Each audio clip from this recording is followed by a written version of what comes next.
Seguimos conversando sobre violencia de género, feminicidios en República Dominicana y se une Farideh Raful a la mesa. Sí, señora, después de 1 hora y media de tapón para llegar, pero estamos aquí. Sí, está pasando algo extraño en la ciudad hoy, Sí, pero sí. nos quedamos en el tema de los acuerdos, Dilia, y quería que tú, como la abogada Sí. aquí del grupo... No, aquí hay otro. Aquí hay... Bueno, sí, pero invitada. ok. Nuestra abogada invitada y además especialista en estos temas de violencia de género. Nos hable sobre el abordaje que dicen los protocolos que debe tener el Ministerio Público en los casos de violencia de género, porque vemos 800 y pico de acuerdos realizados en un solo año con maltratadores, y tú dices, ¿y esa es la función del Ministerio Público en los casos de violencia de género? ¿Conciliar con los abusadores? No, imposible. Es que en esos casos no debe haber ningún tipo de acuerdo ni de conciliación. Es que no, está prohibido, Pero hay una mala práctica de hacerlos.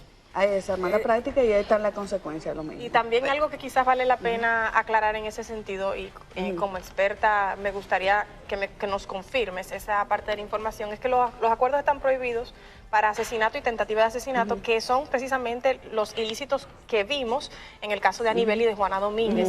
Sin embargo, una práctica que también sucede es que en una parte del proceso esa calificación se varía a homicidio, que lleva una pena de 20 años, y de 20 años hacia abajo, entonces los acuerdos se empiezan a ser posibles por una calificación no correcta de los hechos.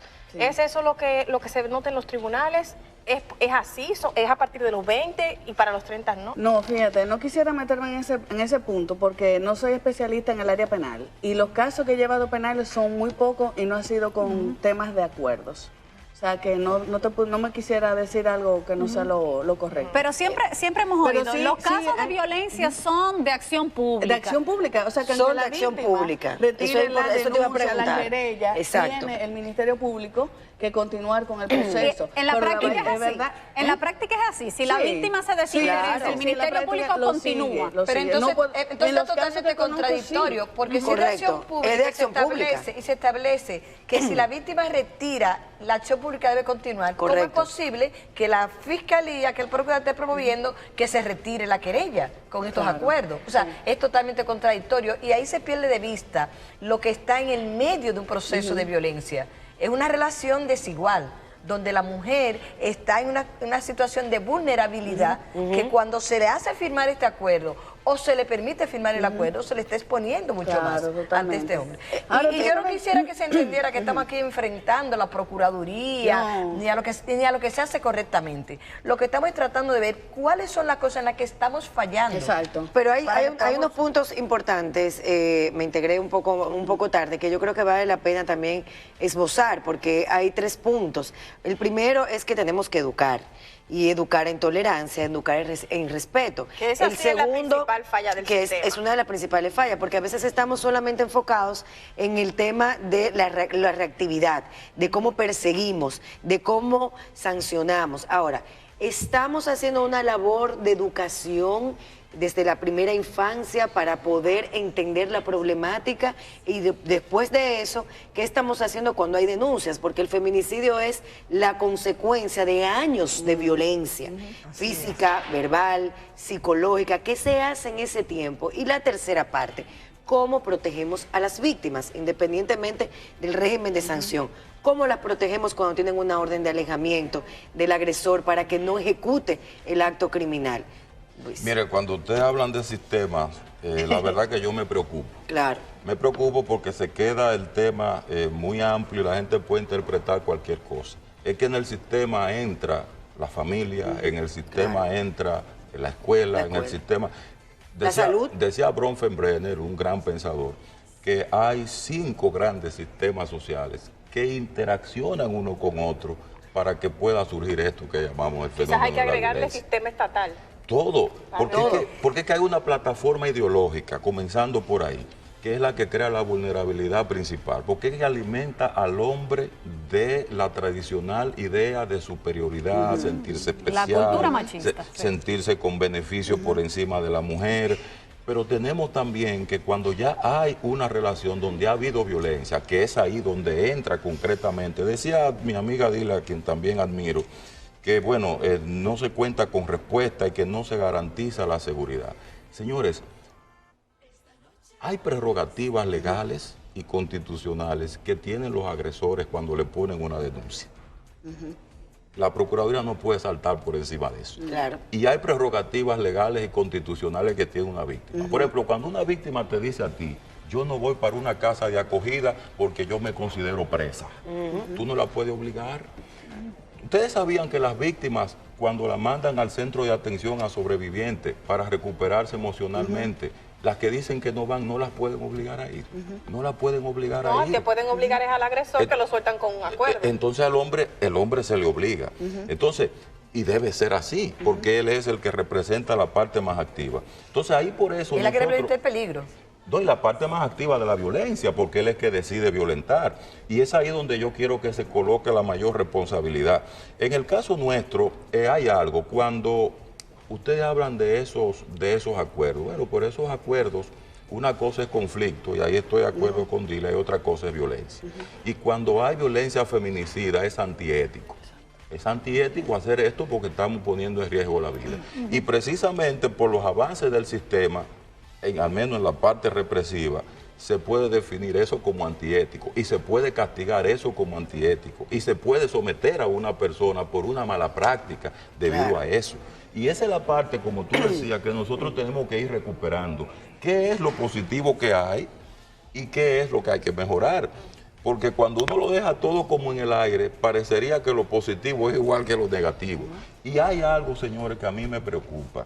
En una situación como esta, donde hay tanta vulnerabilidad de la mujer, nosotros tenemos que ser muy cuidadosos en relación a qué calificamos y qué descalificamos cuando se trata de este tema.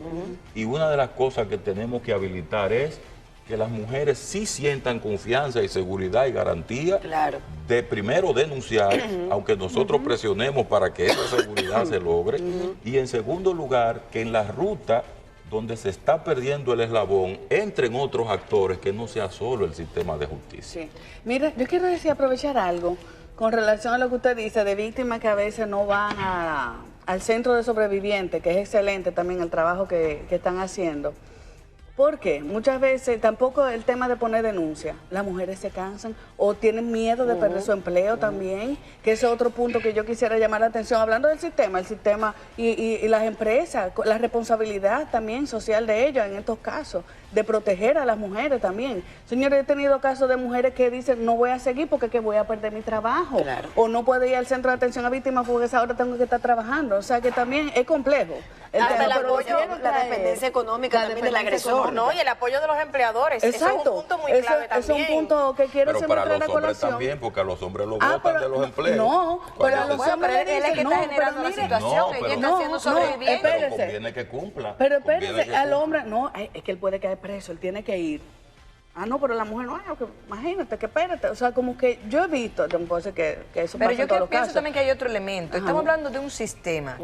Pero justamente lo que nosotros estamos demandando a través de un proyecto de ley que tienen ahí congelada es la creación del sistema integral. Así es. Correcto. Porque hasta ahora estamos hablando sencillamente del sistema de justicia, pero estamos hablando que tenemos que crear que la ley 2497 ya es obsoleta. Totalmente. Y que ya Ya necesitamos, cumplió su y plazo. está una propuesta de ley, un Así proyecto de ley que desde el 2018 estamos demandando para crear un sistema creo que integral dos, que bueno, involucre a los distintos que está en el actores. Congreso y no se le ha dado prioridad Y no al se le ha dado sistema, porque prioridad. sí Entonces le estamos fallando a la Claro, víctima. Qué bueno que También. mencionan el tema de la ley, porque algo que sí se discutió, de hecho no sé incluso si se llegó a aprobar en una de las cámaras o hasta en ambas, era la posibilidad de aumentar la pena en el caso del feminicidio de 30 años a 40 años. en el proyecto de En el Código Penal. Y realmente, si se estudia lo que ha pasado en otros países y si se evalúa el tema de la efectividad de la pena y demás y la capacidad de reinserción,